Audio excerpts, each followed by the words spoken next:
A lot of you already know Natalie. She used to be at Todd Durkin Enterprises. Director of Operations. Director of Operations. And she's a very good friend of ours. She is now doing a lot of corporate wellness programs, working with schools. She's doing personal coaching, life coaching, and please. No, you're good. That's good. She's really got an amazing wealth of knowledge. She's a certified yoga teacher, personal trainer. She really encompasses the that holistic woman that Janet and I love to strive to either be or encourage and promote others to explore and be. So we're really thrilled to have her here with her lecture on listening to your gut when it comes to food choices. So Natalie Peterson. Thank you. Thanks for the intro, Melanie. Hi everyone. I'm going to scoot a little closer to you. Melanie pretty much covered it in terms of who I am and what I do. I was also a personal trainer here as well, so I know some of your faces, and thanks for allowing me to join your workout today. That was great. How's everyone feeling? Good. Good? Okay. So a lot of you, I'm assuming everybody here got the email that I sent out and pre-work for this, and once you get a chance to experience the workshop, the pre-work will hopefully connect even more. But I want to talk to you today about this idea of the brain in your belly. And this topic has been one that I've really gotten into lately because of how much outside noise there can be about health and fitness, and how many different opinions are circling all day, every day, especially with this age of social media. We can get lost in it. And I know when I was here training my clients, and when I first started as a lifestyle nutrition coach, I was overwhelmed with the amount of information coming my way and the amount of experts that are out there with differing opinions. And I felt that if I was a little bit overwhelmed, imagine how my clients were feeling, who did not have the degrees, who didn't go to the trainings, but I was still expected to give advice and know what I believed in. And so as I looked back over my journey with health and fitness and food, I've covered everything. I've gone from, eating fast food and candy bars and soda and just terrible garbage, not good for you stuff, to the other end of the spectrum of not eating enough and being unhealthy and bordering on eating disorders and everywhere in between. And so when I kind of looked at the steps in between there, I looked and said, okay, I've gone vegetarian, not had meat. I've been strict paleo and had a lot of meat and fat, and then kind of tried to play around with finally what works for me. And that is when I really discovered what my gut was telling me, which is different for each and every individual in the room. And that is, what works for one person is not necessarily going to work for another. And some of you may have specific food intolerances, food allergies.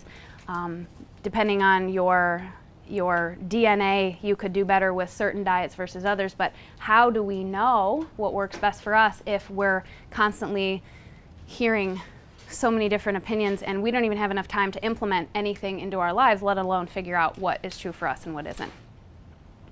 So thankfully, everyone here has found wonderful guidance in Fitness Quest 10 and in Melanie and Janet as someone that they trust, someone that you look to as honorable and wanting the best for you.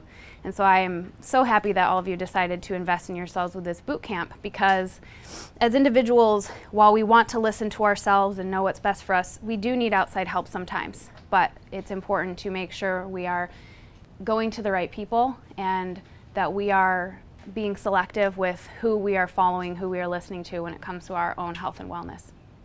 And so the brain in your belly is about listening to your own gut wisdom when it comes to health and fitness choices. This also is true for other areas of your life, but we're going to talk about it today specifically as it relates to food choices, exercise choices, and honoring that what is working for you today may not work for you tomorrow, may not work for the person next to you. I mean, all of us, even in the workout, had to do something just a little bit different. If our shoulder was bothering us, or if we have knees that are troubling us, maybe we don't jump. It's the same when it comes to food. Some people do really well on certain diets, other people do not. So it's really important to listen to how you feel and not judge or think that you're doing something wrong if you don't follow exactly what a particular individual might say. And as I said, having Melanie and Janet here as role models and as experts for you is someone you can go to and ask for that advice and implement it into your life and then see what's going to go with you for the long haul. So this boot camp's 4 weeks long, right? So after 4 weeks, hopefully we're not just going to throw away all the stuff in the workbook. We're looking to take stuff forward. What can we implement over time? So you'll see I have a worksheet for you, and what to expect. I've introduced who I am and kind of why I want to talk about this, but I also want to tell you about the brain in your belly. I want to explore why it matters, and then we'll do a little bit of implementation for, how does it matter specifically in our life as an individual. So you'll see at the top of the page, everything we need to know about food, everything we need to know about the food we need to thrive is within us. And I read in a book that I can't remember the title of now, but it was by Mark David, and he said that we are not made for a high-fact diet, meaning that, when we talk about eating like our ancestors did, and that's a big thing now, eating how we did thousands of years ago. Well, I don't think anyone 1,000 years ago would have had to stop and analyze the food that they were eating, and you don't see animals in the wild stopping saying, wait, is that zebra gluten-free? Is it high in sugar, high in fat? I don't know. They just ate, because that's just what we have everything within us that tells us what is good and what isn't going to work. And so the brain in your belly, how does it work? The enteric nervous system is the scientific name for what I'm referring to as the brain in your belly. And it used to be part of the autonomic nervous system, that rest and digest, responsible for digestion, responsible for repair. And what scientists have found is that because the enteric nervous system, as we know it now, has such individual power, they kind of separated it out. And it is the nervous system that runs from your esophagus all the way through your digestive tract, through the organs that are responsible for elimination. And throughout that tract, there's over 100 million neurons that send messages to our brain. And that is equal to the number of neurons that are in our spinal cord. And so you can see how much power the enteric nervous system has. And the nervous system itself sends messages to our brain based on the content as well as the amount of food that's in our stomach. So you can imagine if we're filling our digestive tract with stuff that is not going to promote health and wellness, the signals are going to get confused. Our body is not going to know what to do with that information. It's not going to promote those messages that our body needs from our digestive tract. And it's going to lead to the signals that we're really familiar with, which are pain, discomfort, bloatedness, all those things. We're really familiar with some of the negative and uncomfortable signs from our stomach, but we don't tap in as much to the pleasurable ones. So the feeling of pleasure, satiety, just the feeling of contentment. It's hard to put our finger on it, and it's something that if we don't practice, we don't always hear those messages. So you'll see a couple more pieces of information on the worksheet. 60 to 70% of our immune system is in our belly. And so when Janet and Melanie talk about how important it is to be fueling yourself with the right foods, it's also that we keep our bodies healthy on a day-to-day basis.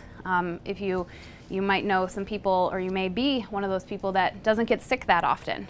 Your diet plays into that a lot. Depending on the vitamins, the nutrients that you're putting into your system, all of that helps the rest of your body. It sends signals to certain hormones to make sure that they're connecting with the right receptors. It's all such a beautiful dance that goes on inside our system, and it starts with the food that we eat. And 90% of our body's serotonin, that promoter of well-being and happiness, is located in our gut. And so by tapping into our gut wisdom, by fueling ourselves with the right things, we are able to then make sure that we're signaling that serotonin. Our gut is also our emotional center. And so that's kind of in addition to the food that we put in, it also sends us messages about what we need in our lives emotionally, physically, spiritually as well. And if we don't tap into those messages and just put things on top of them, that's when we have all that indigestion. That's when, if we aren't tapping into our gut, if we aren't paying attention to what's going on, even if we're eating the right things, our body may not be able to fully utilize those foods. Because if we are shutting off the neurons that are within our GI tract just by always eating in a hurried state, or staying in a very upset, angry situation, which, you know, it's life. Things are going to be thrown at us. But if we don't deal with those things, then all the good food that we eat, it can still not, it can not be utilized to the best of its potential. Does that make sense? Mm-hmm. Yeah.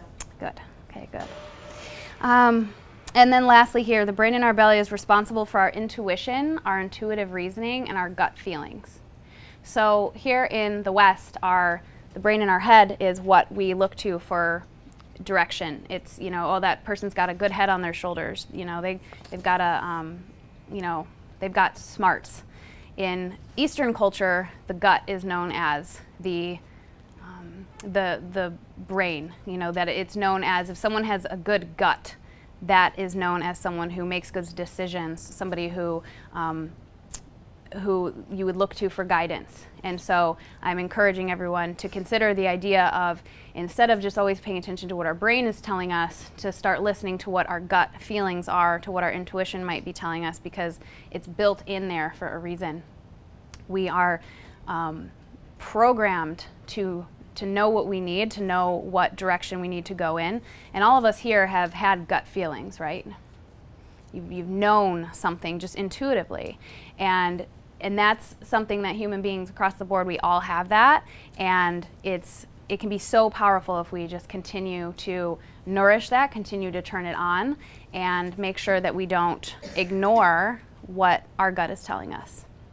So, for me, as an example, in trying all these different ways of eating, ways of being, I know when I completely cut carbs out of my diet altogether, like including fruits and everything else, including some of the healthy ones, I was crazy. I didn't feel good. I was craving other things.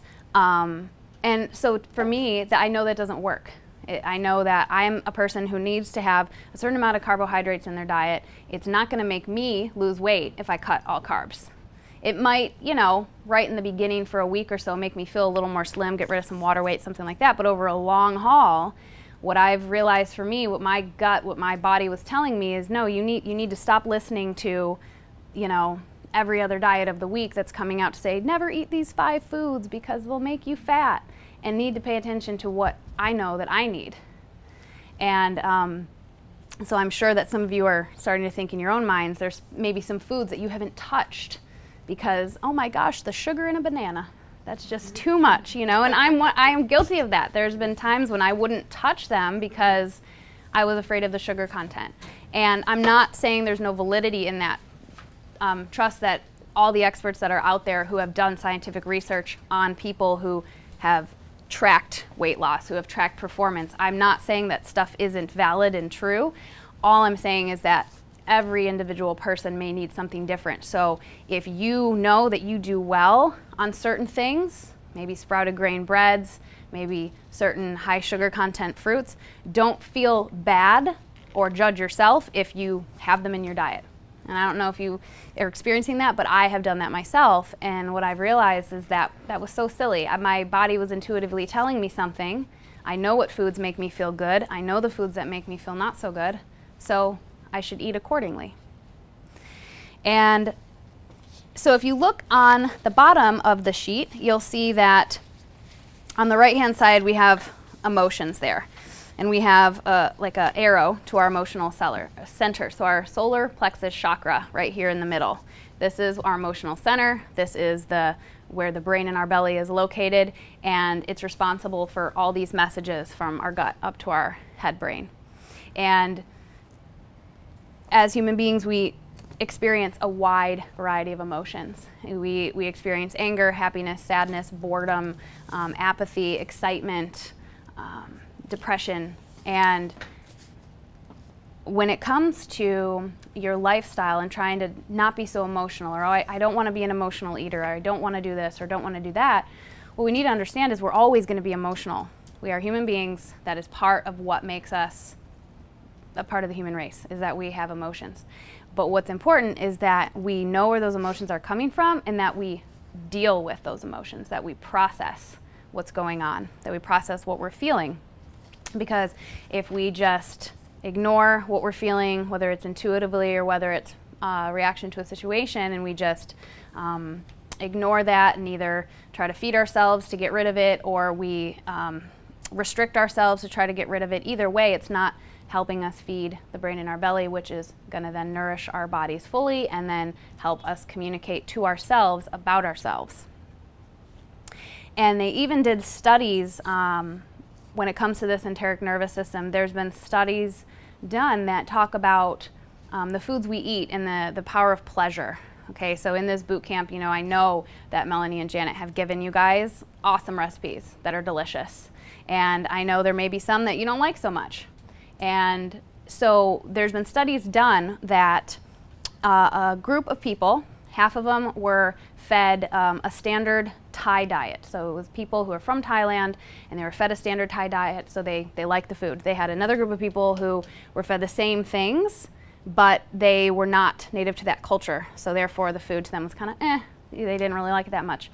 And they studied their blood levels of different hormones and that are associated with nutrient uptake after their meal, before and after their meal. And the people who were enjoying what they were eating had more nutrient absorption than the people who didn't really like their food. And it's the same exact diet across the board. So just knowing that, okay, if I'm enjoying what I'm eating and I'm eating what I know is good for my body, it's going to nourish you in more ways than just, you know, having the meal, being full, that's the end of it. Meaning that there is a metabolic power in pleasure. So even if we're having that dark chocolate, or I don't know if wine's allowed on this, but glass of wine, those sort of things that, you know, there can be metabolic benefit to eating the things that you enjoy. So instead of restricting yourself, and I say this, hopefully it resonates with you, I say this because I know I've been guilty of that, and I know how much freedom I got when I finally stopped putting like foods on this bad list that I cannot have. Because there is no moral label on food. Food is not good or bad, it just is. There's foods that are more healthy and promote health and wellness and cell generation and all these things, and then there's food that don't really do any of that for us. But we're the ones that put that moral judgment on food, and then therefore that gets flipped back around onto us, good or bad. If I eat this, oh, you feel guilty, oh, I can't believe I did that, those sorts of things. So having the ability to take that moral judgment off the table, but still be conscious of what we're eating, to say, I'm going to make a choice to have a glass of wine tonight, I'm going to make a choice to eat this food, and I'm going to enjoy it if I'm going to do it. Because when we enjoy what we're eating and we know that we're giving ourselves something that's pleasurable, we can still metabolize and get all the good things out of it. So during the pre-work, when I sent you guys, I don't think you have that sheet with you, but I have the questions here, so I just want to ask if anyone's willing to share. When you were journaling about the foods that make you feel your best and increase your energy, what foods are those for some of you guys? Is anyone willing to share what foods make you feel the best? Yeah, Helen. Strawberries. Strawberries? I live on strawberries. Yeah, yeah, good. Mel. Butternut squash. Yeah, I love butternut squash. I don't love it. Mel. Sweet potatoes. Sweet potatoes, yep. Kale. Kale, uh-huh. Say Greens. That banana that I felt bad about. Yeah. I really need it. It's so good. Yeah, yeah. Banana. Yeah. Janet. The shake I have every morning, the green drink. Nice. With vegetables in it. So it probably tastes good, makes you feel powerful, makes you feel good. Yeah. Nourished. Yes. Yeah. Mashed cauliflower. Ooh, yeah, I haven't made that in a while. Mashed cauliflower. Prue. Apricots. Apricots. Ooh, nice. Those are good. Did anyone, well, I heard from you the banana. Did anybody, when they were writing that, put any foods on there and think, I cannot remember the last time I had that? Or I've been cutting out bananas and I love them and they make me feel good. Mel. Well, I feel like I kind of do my clean gut Sure, thing, and the list I can have Mhm. dried fruit, and I Mhm. haven't had dried fruit in a real long time. Because it's too high in sugar, right? Right. Yeah. I am loving eating these dates, Mhm. and they are so satisfying to me dessert-wise, Mhm. and I feel good after I eat them. Yeah. And I can have one even after a big Melanie meal. Mhm. And anyway, so it's kind of fun. Yeah, exactly. That's perfect. The last time or a couple times ago when I presented this workshop, little story I want to share with you, get your mind thinking about what are maybe some of the foods that make you feel good, that energize you, that help you go into a workout feeling great, that maybe you've forgotten about or have put on the bad list. A participant had said when she was in school, whenever she would have a big test to take or need to study, she would always make herself a slice of whole grain toast, some tuna, and sliced green apple on top. She's like, it was like my power food. I felt great, and it would help me study and like get through. And I can't remember the last time I made that for myself, and I don't know why. And I was blown away because I think we do that, you know, whether it's just forgetting or moving on different stages in life. But I started to think, what is that for me? You know, what are the things that I have taken out? And one of them was just like a peanut butter and honey sandwich. Like, I love that, but it's, you know, I kind of put bread on the no, don't have that list kind of thing. And bringing it back in, it's just like it's a great pre-workout meal. Like, I know I can eat that and then go do a Janet boot camp and feel great and not feel too heavy. So as you continue to think today and maybe go back to your sheet that I gave you as pre-work, start to think about what are some of the foods that maybe you've taken off the plate, but you know that, you know, these foods do work well for me. If you have an intolerance to something, I understand that. I luckily personally don't have a high food intolerance to anything but really dairy and soy. So I tend to stay away from dairy unless it's, you know, full fat, you know, real dairy. The other stuff doesn't make me feel so good. But when it comes to like whole grains or sprouted grains or, you know, brown rice, quinoa, that sort of stuff, like, makes me feel good. For some people, you may not experience that, but yeah, Mel. Yeah, I just wanted to say that sometimes I get the opposite, where I do avoid grains to a certain degree, as you know. Yeah. And for sure wheat. Yes. And sometimes I'll actually get social pressure. Yeah. Like that I'm being too extreme, or what difference is it, or it's not a big deal. Just let yourself have it. Mhm. And every time I do, I Mhm. notice a change in my bowels. I Mhm, notice a change mhm. in my skin. Yes. And so, anyways, there's that flip side where it's like, I need to. I know this about myself, Uh-huh. and I don't care if you think that it's trendy that I'm not doing this. Right. I don't care if you think that I should be this or that. Like, that works for me. And so, kind of like, also being true to myself, knowing what doesn't work for me. Yes. Wow. And because it's like, can you just have some bread sometime? Mhm. You know what I mean? So You're like, I could, but I don't. It doesn't make me feel good. Exactly. Same thing for me with dairy. Like, I'm like, pizza doesn't work for me. It doesn't make me feel good, and I get the same pressure. Melanie. Yeah, I'm kind of like that, the opposite. Like, I'm fine with gluten. Uh-huh. And I don't need to cut it out. Yeah. It doesn't bother me at all. And Mhm. if it's the healthy sources of it, fine. Right. Right. There's no reason. Talking about pizza, I think when I was younger I liked pizza, but I started realizing when I ate it, I felt really, like, my stomach would get instantly bloated. Yeah. I would feel just like not good.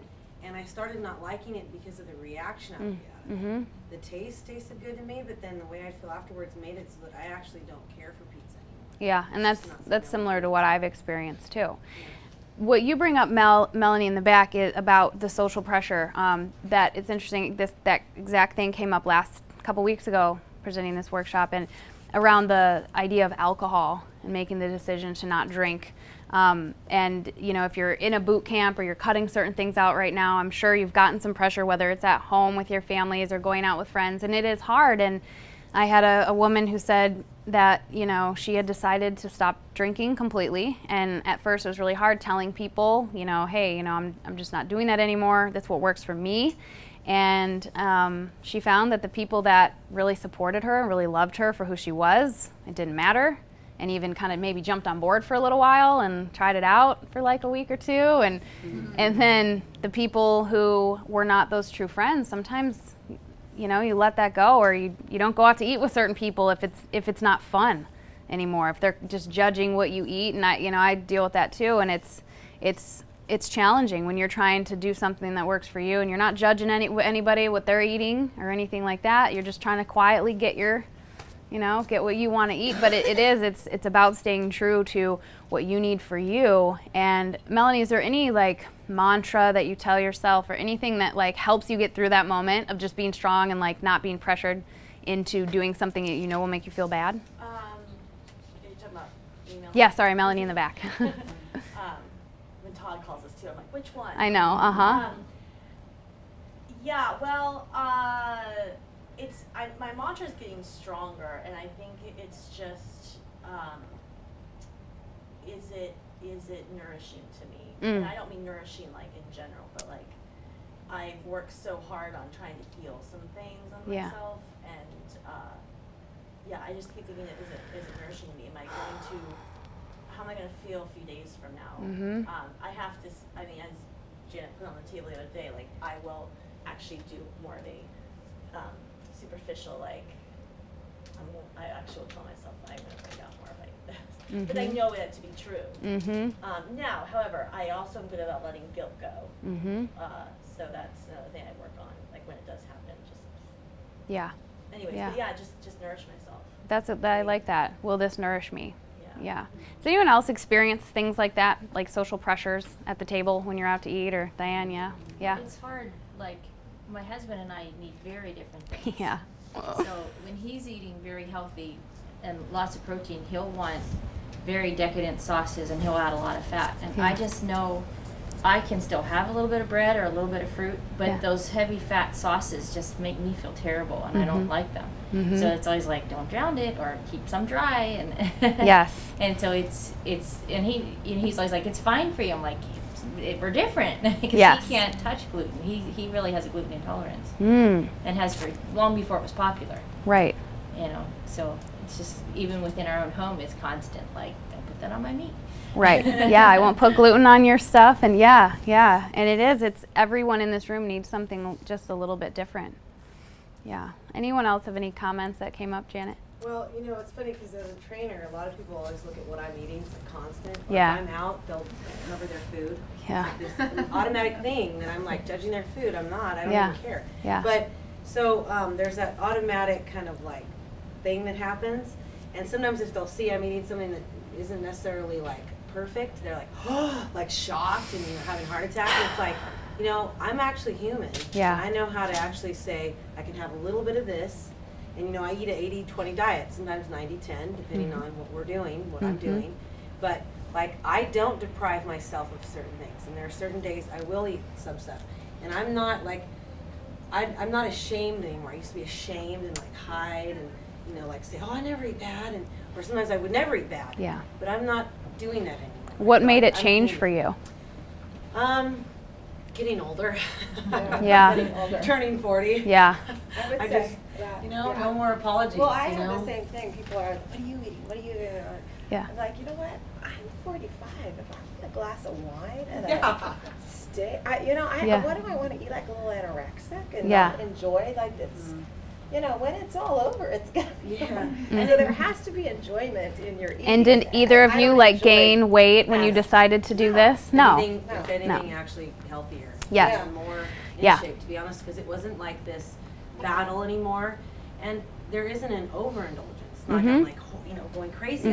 It's just like, instead of like being at war with it, it's like, I'm going to have this glass of wine and enjoy it. And then that's it. Metabolic power of pleasure. Like a bunch of fast food that I want to eat that I'm not eating. I don't want to eat that. Yeah. It's quality, and I'm going to enjoy that quality thing. Well, even just when you were giving me crap about my little cleanse, and you're like, you're losing weight, and I'm like, I'm eating so many nutrient dense, like, I'm eating tons of that. I know, but I'm like, I am so not hungry. Like, it's not that. You don't feel deprived. I don't feel deprived. That's the key, is not to feel deprived. Yes. Yeah, So that's when the overindulgences happen, and that's when the guilt starts, and you go through that cycle of when you ate the bad foods, rather than having a bad food list. Just have it be, what makes my body feel good, and knowing what are the foods that leave you feeling drained, sluggish, and with an upset stomach. Being aware of those, and if you are going to decide to have some, just be fully aware of what you're doing, but for the most part, if you can, stay away from the stuff that makes you not feel very good. And then the other side of this, the just consumption piece, is awareness. So Janet just mentioned, you know, having a glass of wine, enjoying it, having it, being aware of what I'm doing, but being aware when you're at the plate, or at your plate. So I know I am guilty of the first question I had, do you tend to eat in a rush state? What % of the time do you eat this way?